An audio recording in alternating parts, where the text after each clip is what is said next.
yo regreso al punto, a uno de los puntos de Philippe, y es todos los efectos y los contextos que hay que ver de una discusión fiscal. Y es cierto, yo entiendo, no es solo impuestos, pero Philippe, tenés que ver que al final termine en eso, termina en tasas, termina en porcentajes. La salida fácil. Sí, pero aún para hacer eso, aún en el mundo de jauja en el que viven muchos de estos, para hacer eso se necesitan condiciones previas. Primero, ya mencionaste vos, yo te puedo mencionar todos los mercados cantonales, principando, por ejemplo, los de Almolonga, pues, es un caso que yo he estudiado, los de Tecpan, ¿verdad? Ahora, yo al licenciado Fopa me gustaría ver cómo va a ir él a cobrar el impuesto al Almolonga. Solo me encantaría saber a mí cómo lo va a hacer. Pero él levanta, por eso digo, condiciones de contexto, certeza jurídica, está también seguridad, está también transparencia, está también eso que han hecho de disque austeridad y de repente hay retención, y el titular que ayer era que ya no hay retención, ya no hay, digamos, contención de gasto. Pero si cuando no había contención, compraron los trompos, como el chajalele, compraron todas esas cosas. Los viáticos. Eso le va pegando a la moral tributaria. Pero el licenciado Fopa trae, y me encanta que lo traiga, ¿verdad? Porque, licenciado Fopa, el acuerdo sobre aspectos socioeconómicos y situación agraria, que es el acuerdo 6 de los acuerdos de paz, establece una premisa para subir impuestos al porcentaje que dijo hoy el ministro de Finanzas. ¿De cuánto habló el ministro de Finanzas hoy? De 12 punto algo. ¿Cuál es la premisa fundamental, licenciado Fopa? Que la economía tiene que estar creciendo a 6% sostenido. Y no estamos creciendo a 6, estamos creciendo a 3. Entonces, en realidad nuestra carga tributaria debería ser del 6%, porque queda el pelo, ¿verdad? Que cuando la cosa va para arriba, entonces sí funciona para arriba. Era una cosa que siempre le alegaba el presidente del Banco Guate. Y cuando la carga tributaria, nuestro crecimiento económico es 3, no 6, ¿qué cosa? Ahí sí no podemos funciona bajar, para abajo. no funciona para abajo, queda el pelo, eso no tiene que jugar así. Si jugamos para arriba, también tienen que jugar para abajo. Los acuerdos proponen crecimiento económico del 6 y entonces una carga tributaria del 12. Eso es lo que propone artículo 18 del acuerdo 6, y hay que recordarles todo esto porque se nos olvida que hay un prerequisito y es crecer económicamente. Si al 3% que estamos creciendo, ¿cuánto no se hagamos? El 3.5, eso va a bajar al 3. Ok, le quitamos el 2.5 de crecimiento demográfico, nos queda, digamos que sea 3.5, nos queda 1%, es crecimiento vegetativo. Nos estamos quedando cortos. Nos quedamos cortos. Bueno, vamos a la segunda pausa de esta media hora de análisis. Regresamos con los mensajes de los seguidores de redes sociales y a seguir discutiendo sobre estas ideas de reforma fiscal del organismo ejecutivo de la mano del presidente Jimmy Morales. Volvemos. Regresamos al tercer bloque de Sin Filtro. Es momento de leer los mensajes que envían los seguidores de redes sociales por la cuenta Twitter de Guatevisión. Hablando del tema de los impuestos, ¿cuánto pagan de impuestos los que venden chucos o churrascos? A ellos y a los informales que también paguen. SF Impuestos. Siguiente mensaje que llega a este foro, donde la discusión es de esta reforma fiscal del presidente Jimmy Morales. Héctor nos dice: SF Impuestos, nadie debe pagar más. Primero deben transparentar el gasto y segundo, reducir el tamaño del gobierno. Y por último, el usuario Sergio Hernández nos dice: SF Impuestos, todos los funcionarios quieren robar, todos los no funcionarios no queremos pagar. Primero, arreglemos lo primero. Bueno, bastante sincero el doctor ahí. Pero mira, aquí en el sondeo yo creo que tenemos que, y en un tuit de ahí, yo creo que tenemos que votar un mito. El mito en Guatemala es que paguen los grandes. Ese es un mito que pues hay que de una vez votarlo. Vamos a ver, todos los impuestos, ¿cuál es la gran característica de los impuestos? Son trasladables. Entonces, le dice, va a pagar las grandes empresas. Entonces el político viene y te dice, sí, que paguen los ricos.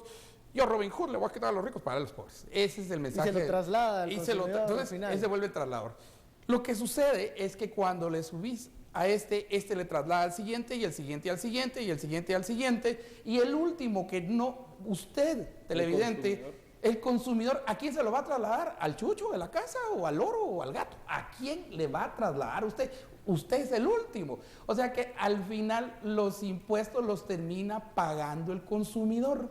Eso es lo que tenemos que entender. Y todavía muchos creen en Guatemala, porque eso es lo que los políticos nos quieren hacer creer, que son los grandes los que van a pagar los impuestos. Ellos van a trasladar el impuesto. La semana pasada hablaban las cámaras y los empresarios que era necesario impulsar el crecimiento económico, eso del 3 es cierto, no se llega a ese 6%, y que era necesario incrementar los ingresos.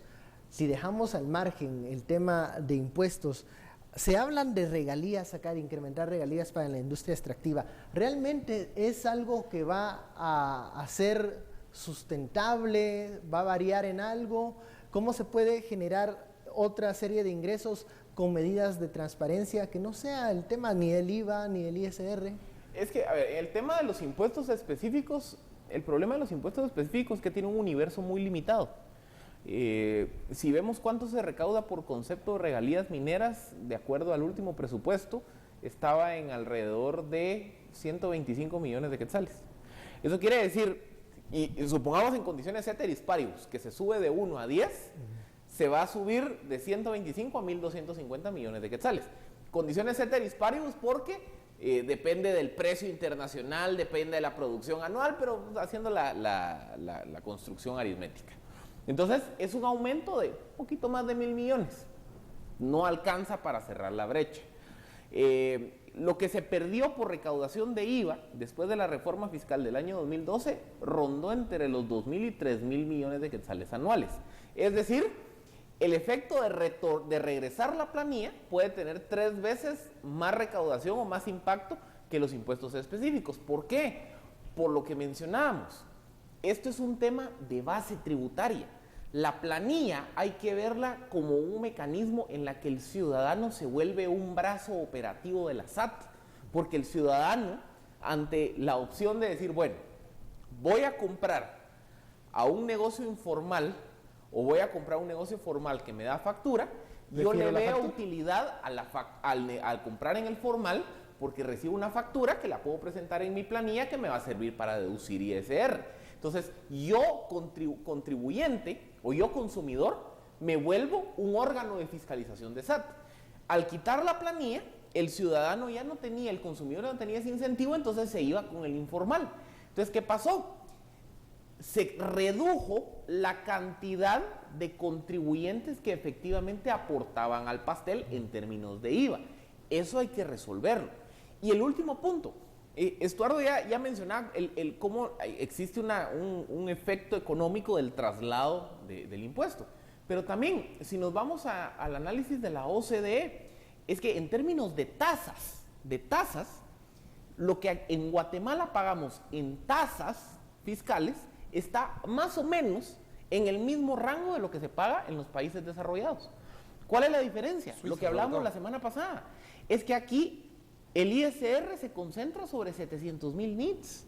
Entonces, obviamente, si yo estoy cobrándole estándares internacionales a un grupito de este tamaño, el tamaño final del pastel va a ser chiquito. Entonces yo tengo 2 opciones. O veo cómo amplío la base de los que pagan, o lo que voy a hacer es como que fuera a procesión de Semana Santa, le estoy poniendo más peso a los cucuruchos, a los mismos cucuruchos que van cargando que son la procesión, pocos. que son pocos. Entonces, si le subimos, si hablamos exclusivamente de tasas, lo único que vamos a hacer es que el mismo grupito que ya pague más. Pero no estamos resolviendo el problema de fondo, que es, hay que hacer que más personas paguen, que más personas tributen. Porque si más personas pagan a las tasas que ya existen, ahí sí empezamos a aumentar la carga tributaria. Bueno, hemos llegado al final de esta media hora de análisis. Se queda corto el tema, hay que hablar de calidad de gasto, hay que hablar de toda esta discusión que va a llegar al Congreso de la República, que va a ser muy interesante. Hay que estar al tanto de lo que suceda en el organismo legislativo. Y en el peor momento político del presidente. Así es, con una cintura política que veremos, se pondrá nuevamente a prueba si es que la tiene. Y ya, bueno, ayer presenta reforma electoral hoy, fiscal, ¿qué nos tiene preparado para mañana? Puede que haya otra sorpresa. El organismo ejecutivo se está moviendo, está poniendo las cartas sobre la mesa y aquí vamos a discutirlo, cada uno de esos temas. Muchísimas gracias, Estuardo, Philip, y a usted muchísimas gracias por su sintonía. Esto fue Sin Filtro, el espacio donde usted se queda con la última palabra, saca sus propias conclusiones. Feliz noche, nos vemos mañana.